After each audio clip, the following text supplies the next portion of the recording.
E aí, meus queridos, tudo bem? Como é que estamos? Então vamos voltar à nossa saga da história do Corinthians.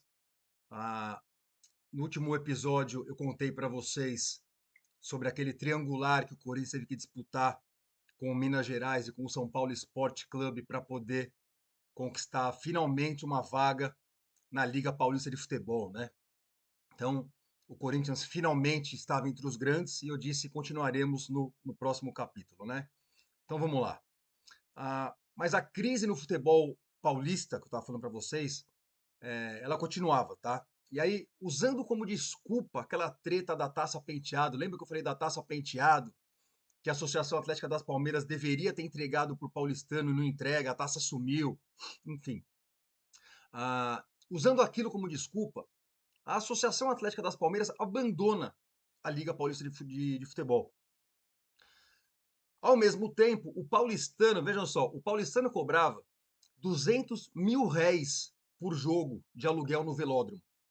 O Parque Antártica, que era da cervejaria Antártica, mas que era administrado pela Liga Paulista de Futebol, cobrava os mesmos 200 mil réis por mês.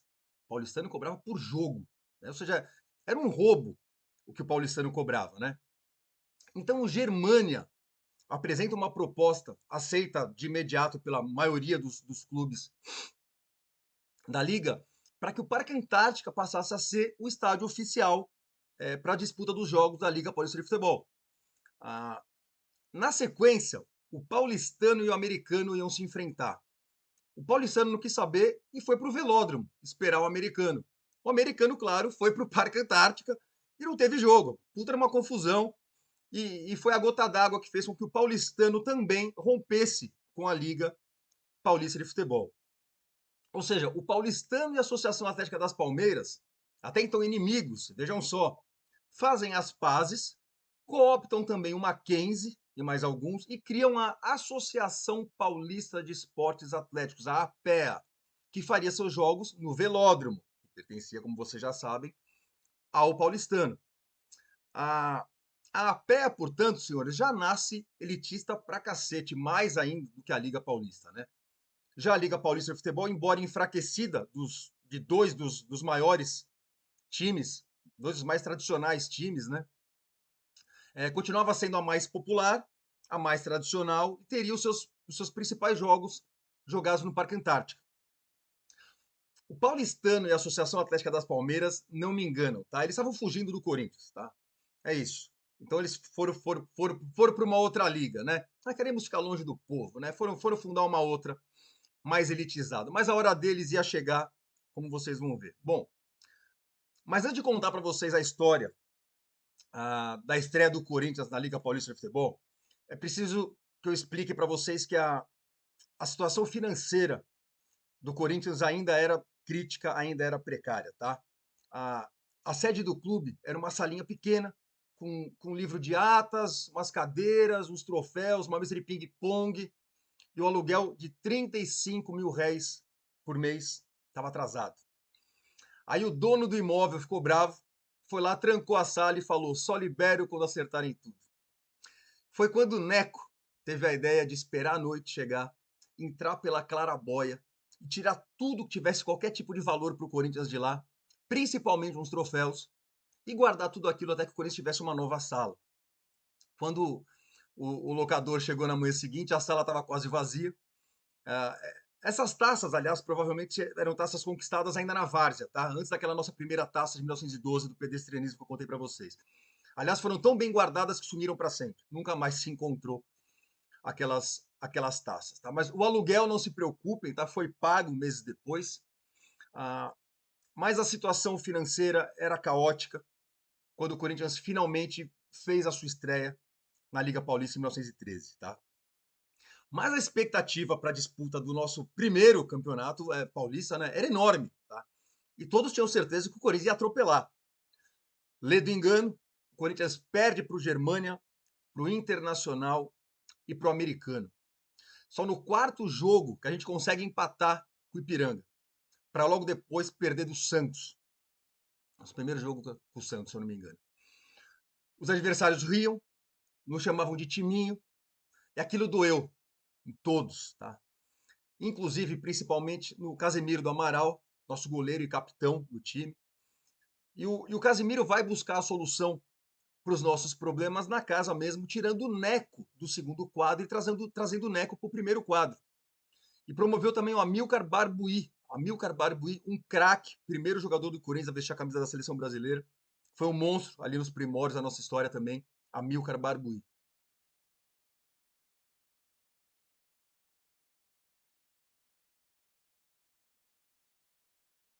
O Amilcar também vinha do Botafogo, da Rua Paula Souza, e logo se tornaria destaque no time do Corinthians, sendo um dos principais jogadores do time do Corinthians.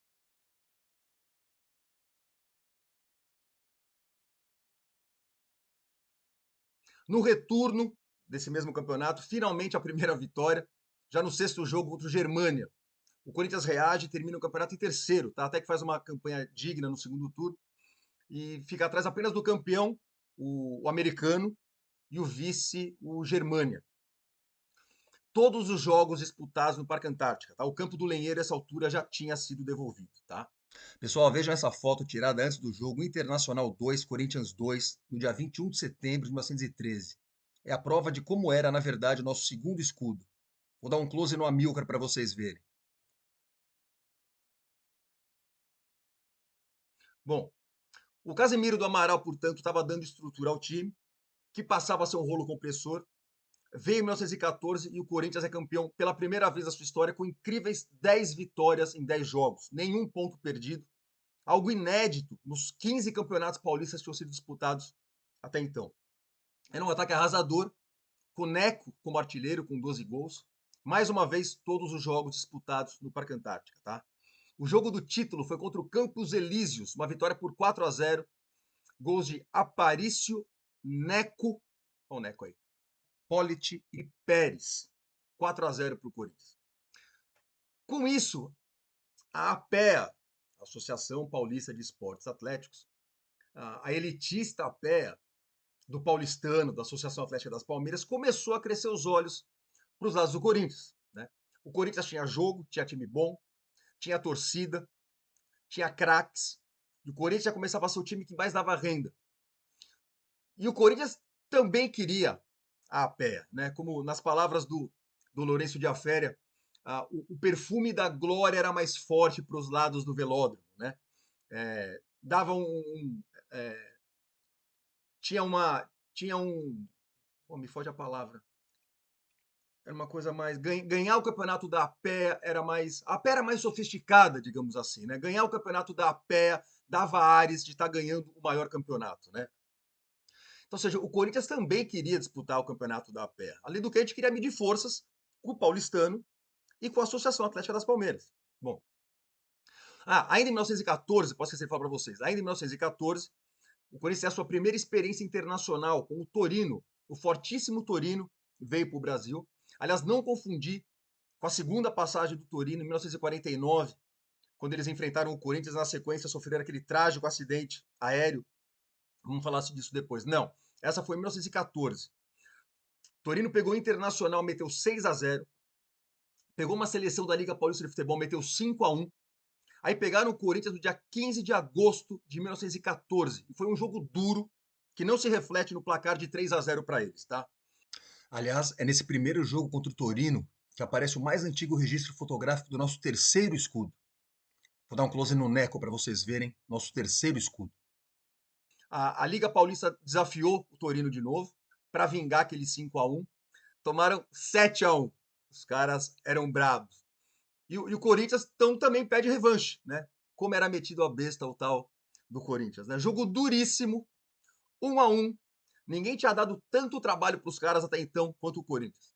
O jogo se encaminha para o seu final, quando o jogador do Torino, De Bernardi, acerta uma paulada. Sebastião, goleiro do Corinthians, voa, faz a defesa parcial, a bola bate na trave, no travessão, e o Sebastião completa a defesa.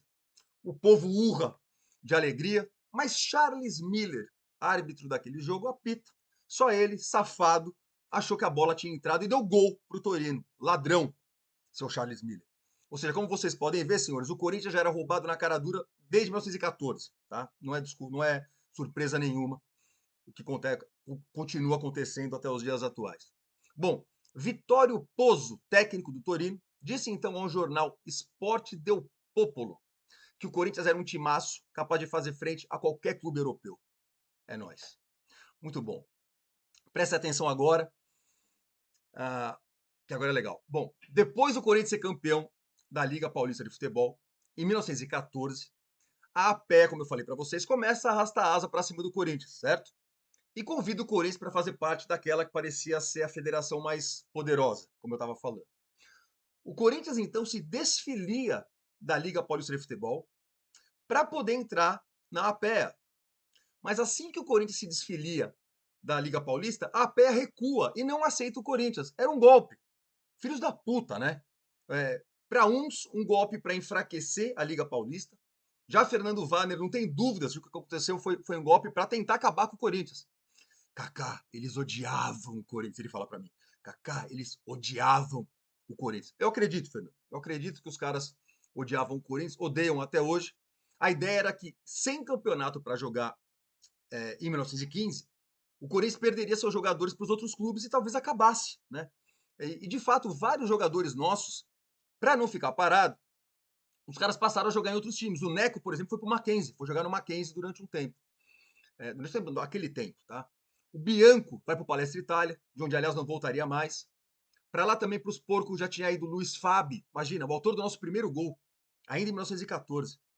O Amilcar e mais alguns foram para o Ipiranga. É isso, né? O Amilcar foi.